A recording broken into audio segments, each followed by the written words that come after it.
Hola, soy Jordi Esteva y esta tarde vamos a pasar una película que he hecho que se llama El impulso nómada.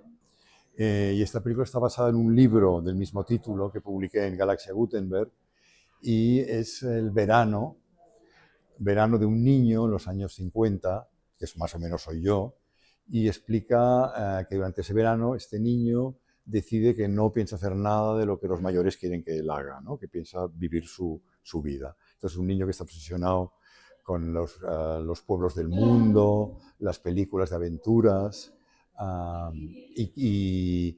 hace amigo de unos gitanos, y él lo que quiere es irse y conocer otros mundos.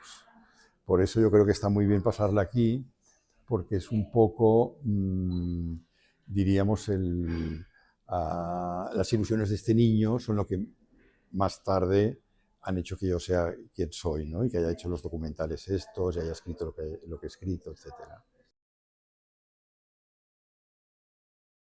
Yo empecé haciendo fotos y después empecé a escribir.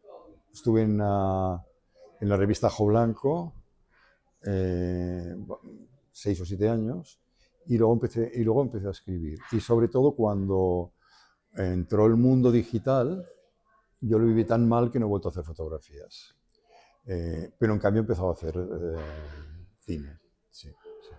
Todas las películas que he hecho, ah, todas menos una, han sido basadas en libros que he hecho previamente.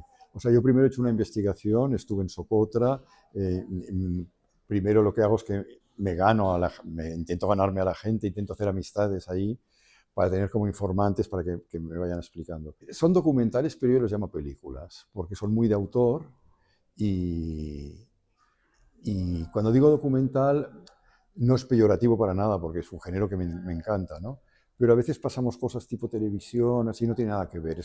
A mí me gusta en las películas un poco expresarme yo mismo, aunque no tenga nada que ver.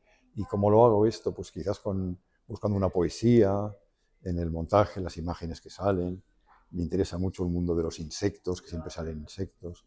Y intento hacer que sean realmente muy, muy subjetivas, que es lo que me interesa.